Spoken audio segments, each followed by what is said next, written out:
Hello everyone, स्वागत है आप सभी का स्टडी विद कविता में। तो आज का जो हमारा टॉपिक है वो बहुत ही महत्वपूर्ण क्वेश्चन है। आप देख सकते हैं हमने जितने भी क्वेश्चन डाले हैं आज तक वो सारे बहुत महत्वपूर्ण क्वेश्चन हैं, सारे एग्जाम में पूछे गए क्वेश्चन हैं। अगर आप इससे तैयारी करते हैं तो 100% आपको मार्क्स मिल सकता है। तो हमारा क्वेश्चन जो है हम उसको देखते हैं। हर्बर्ट स्पेंसर के सामाजिक विकास के सिद्धांत को स्पष्ट कीजिए। देखिए, ये डीडीयू में 2014 में, 16 में, 19 में और एसयू सिद्धार्थ यूनिवर्सिटी में जो है 2017 में, 18 में आया है। ये सारे क्वेश्चन जो क्या है, एक ही क्वेश्चन है, थोड़ा बहुत अंतर होता है। और ये देखिए कितनी बार एग्जामों में पूछा गया है। तो आप वीडियो को पूरा देखें और चैनल को, अगर आप समझ में आता है आपकी वीडियो तो वीडियो को लाइक करें और चैनल को सब्सक्राइब करें और कमेंट सेक्शन में अपनी राय जरूर दें। तो हम नेक्स्ट क्वेश्चन देखते हैं। स्पेंसर के सामाजिक विकास के नियम की आलोचनात्मक विवेचना कीजिए। फिर नेक्स्ट क्वेश्चन है हमारा उद्विकास की विशेषताएं। नेक्स्ट क्वेश्चन है इसी में, स्पेंसर के उद्विकासवादी सिद्धांत की मूल परिस्थापनाओं का मूल्यांकन कीजिए।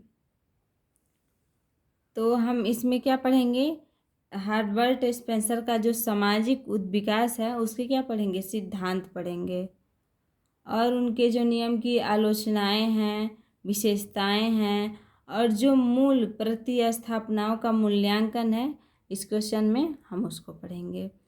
तो हम देखते हैं। हर्बर्ट स्पेंसर ने सामाजिक विकास के सिद्धांत को अपनी पुस्तक प्रिंसिपल्स ऑफ सोशियोलॉजी में प्रतिपादित किया है।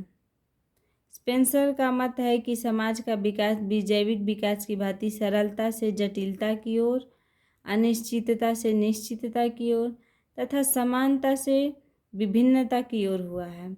उन्होंने अपने सिद्धांत को निम्नलिखित मान्यताओं द्वारा स्पष्ट करने का प्रयास किया है। पहला जो क्या है, समाज के आकार में निरंतर वृद्धि होती है। दूसरा है, आकार में वृद्धि होने पर संरचनाएं में भी वृद्धि होती है। तीसरा है, सामाजिक विकास की दिशा समरूपता से विभिन्न रूपता की ओर होती है। फिर चौथा है, इसमें सामाजिक विकास अनेक आंतरिक एवं बाह्य कारकों द्वारा प्रभावित होता है। सॉरी, हम आपको ये हेडिंग एक साथ नहीं दिखा सकते क्योंकि हम बुक से पढ़ा रहे हैं। तो अगर राइट करके बताते, आपको नोट से पढ़ाते तो शायद एक साथ दिखा सकते थे। तो हम इसमें आपको नेक्स्ट हेडिंग बताते हैं।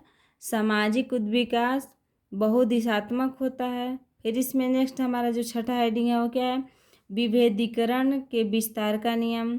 सातवां है हमारा पृथक्करण का नियम। फिर आठवां है हमारा संरचनात्मक विभेदीकरण के साथ साथ प्रतिक्रियात्मक विभेदीकरण भी प्रकट होता है। फिर नौवां है हमारा एकीकरण एवं विभेदीकरण में वृद्धि के साथ साथ समाज में सामंजस्य एवं सुनिश्चितता भी बढ़ती जाती है। अर्थात ये जो हमारा हेडिंग है वो सामाजिक विकास का क्रमबद्ध ज्ञान कराता है। क्रम से पहले क्या हुआ, उसके बाद क्या हुआ, फिर उसके बाद क्या हुआ और हुआ तो उसके बाद उसमें क्या परिवर्तन हुए। तो हम आगे बढ़ते हैं, इसको पढ़ते हैं। पहला हेडिंग जो है हमारा, समाज के आकार में निरंतर वृद्धि होती है। तो इसको हम देखेंगे।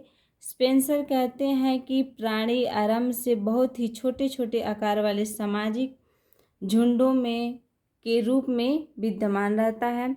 वह समय के साथ साथ ये बढ़ते बढ़ते अपने से हजारों गुना बड़े और सभ्य राष्ट्रों तक का आकार धारण कर लेते हैं। जब एकाधिक सामाजिक झुंड संयुक्त या पुनः झुंड होते हैं तथा जनसंख्या में वृद्धि होती है तो समाज के आकार में भी वृद्धि होती है।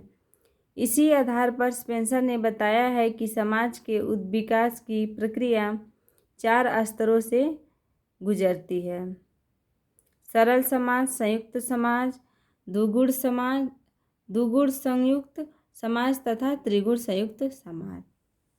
अर्थात जो हमारा समाज के आकार में क्या निरंतर वृद्धि होती जाती है। उसमें हर्बर्ट स्पेंसर कहते हैं कि समाज के प्राणी जो क्या है आरंभ से अर्थात शुरुआत से क्या बहुत छोटे छोटे आकार वाले सामाजिक झुंडों में क्या करते हैं, रहते हैं। लेकिन समय के साथ साथ वो झुंड बढ़ते बढ़ते, समाज बढ़ते बढ़ते क्या होता है, हजारों गुना बड़े सभ्य राष्ट्र तक का आकार ले लेता है। अर्थात जो झुंडों का समाज है वो इतना फैल जाता है कि एक सभ्य राष्ट्र बन जाता है। जब सामाजिक झुंड क्या है, एक से अधिक सामाजिक झुंड संयुक्त या पुनः संयुक्त होते हैं तथा जनसंख्या में वृद्धि करते हैं तो क्या होता है, समाज में क्या हो जाता है, उसका आकार बड़ा हो जाता है, उसमें भी क्या होती है, वृद्धि होती है। तो इसी के आधार पर स्पेंसर ने बताया है कि समाज के जो विकास की प्रक्रिया होती है वो क्या है, 4 स्तरों से होकर गुजरती है। पहले तो क्या होता है, छोटा समाज होता है तो क्या होता है, सरल समाज। फिर क्या हो जाता है, संयुक्त समाज, उससे बड़ा समाज हुआ था वो। फिर 2 समाज मिल गए तो क्या हो गया, दुगुण संयुक्त समाज। फिर क्या हुआ, 2 से अधिक एक और समाज मिल गया तो क्या हो गया, त्रिगुण संयुक्त समाज।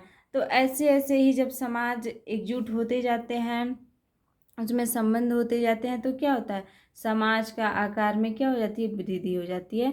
तो इसमें तो हम हेडिंग से ये स्पष्ट कर सकते हैं कि हेडिंग के अंदर क्या हो सकता है, जैसे हमने इसमें पढ़ा है समाज के आकार में निरंतर वृद्धि होती रहती है। तो जाहिर सी बात है, जब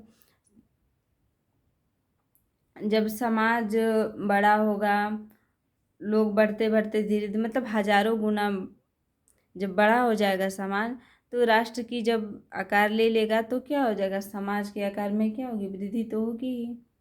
फिर नेक्स्ट हेडिंग है हमारा, आकार में वृद्धि होने पर संरचना भी वृद्धि होती है। तो पहले हेडिंग में हमने क्या पढ़ा, आकार में क्या होती है, वृद्धि होती है। तो दूसरा क्या है हमारा, आकार में वृद्धि होने पर संरचना में भी वृद्धि होती है। अर्थात पहला प्रोसेस है हमारा क्या है, आकार में वृद्धि होती है। दूसरा है हमारा, आकार में वृद्धि होने पर संरचना में भी वृद्धि होती है।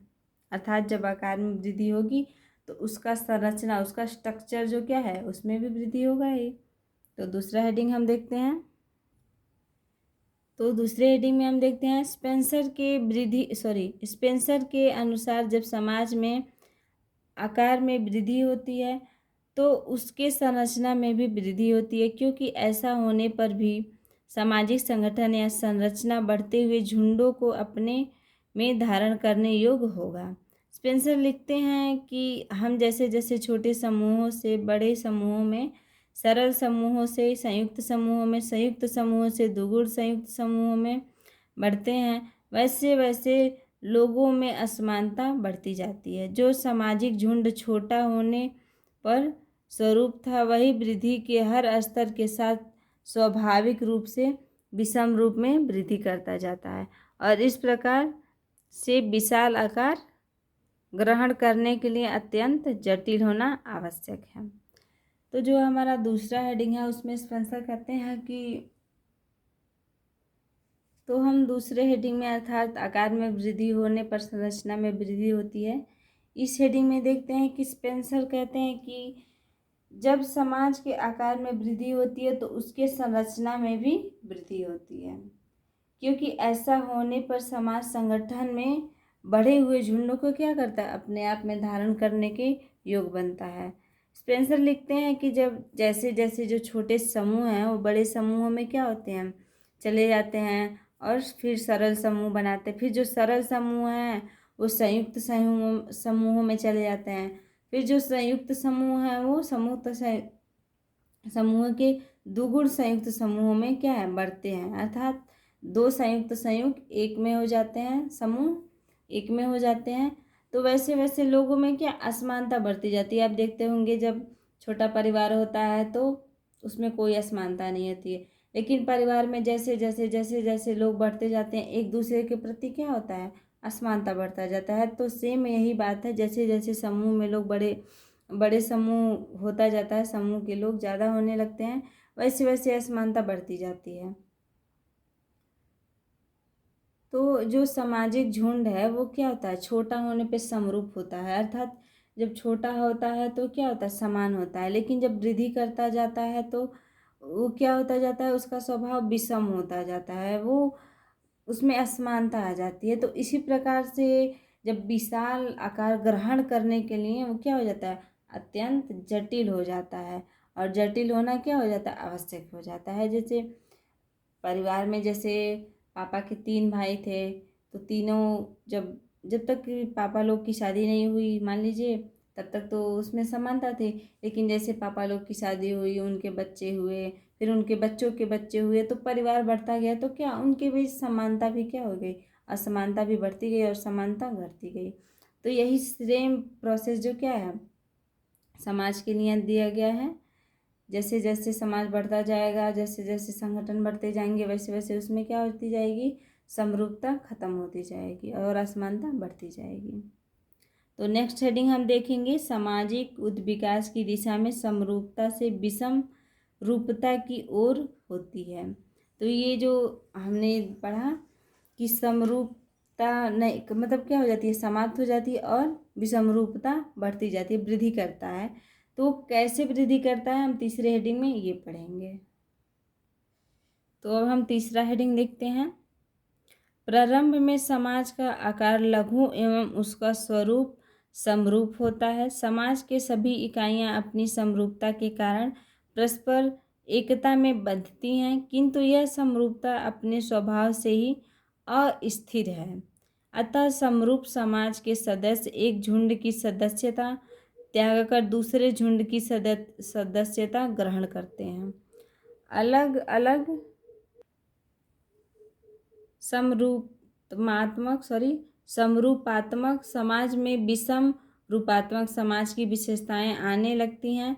परिणाम स्वरूप एक समय में सम रूपात्मक समाज धीरे धीरे विषम रूपात्मक समाज में बनने लगते हैं। अतः उद्विकास समरूपात्मक से विषम रूपात्मक समाज की दिशा में होता है।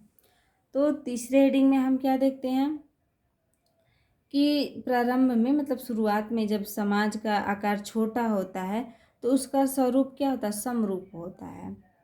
और जब समाज में सभी क्या हो जाते हैं, समरूपता के कारण परस्पर क्या एकता बंधी रहती है। अर्थात जब समाज समरूप रहता है, लेकिन जब मान लीजिए जब परिवार समरूप होने के कारण क्या है, एक दूसरे से बंधा हुआ है, उस परिवार में क्या है, एकता है। लेकिन जब क्या है, समरूप समाज जो है उसके सदस्य जो एक झुंड की सदस्यता त्याग कर, अर्थात अपने झुंड की जो सदस्यता है उसको त्याग कर किसी अन्य सदस्यता की गुण क्या कर लेंगे, ग्रहण कर लेंगे, तो क्या हो जाते हैं, अलग अलग समरूपात्मक समाज में क्या हो जाते हैं, विषम समरूपात्मक समाज की विशेषताएं आने लगती हैं। अर्थात जब एक समाज मतलब एक समाज जो है, एक झुंड है, वो अपनी सदस्यता त्याग कर दूसरे सदस्यता में जाता है, दूसरे झुंड में जाता है, तो क्या हो जाता है, दूसरे झुंड में जो क्या हो जाती है, विषम सदस्यता आ जाती है। अर्थात पहले झुंड का भी हो जाता है और दूसरे झुंड का भी हो जाता है। तो इसका परिणाम यही होता है कि धीरे धीरे समाज में क्या हो जाता है, समरूपता मतलब विषम रूपता में क्या हो जाती है, बनने लगती है। अर्थात जो समरूप समाज है वो क्या विषम समरूप समाज में बनने लगता है। अर्थात दो तरह के समरूप हो जाते हैं, एक सम और विषम। तो इसी को क्या कहा जाता है, उद्विकास समरूपात्मकता से विषम रूपात्मक समाज की दिशा में होता है।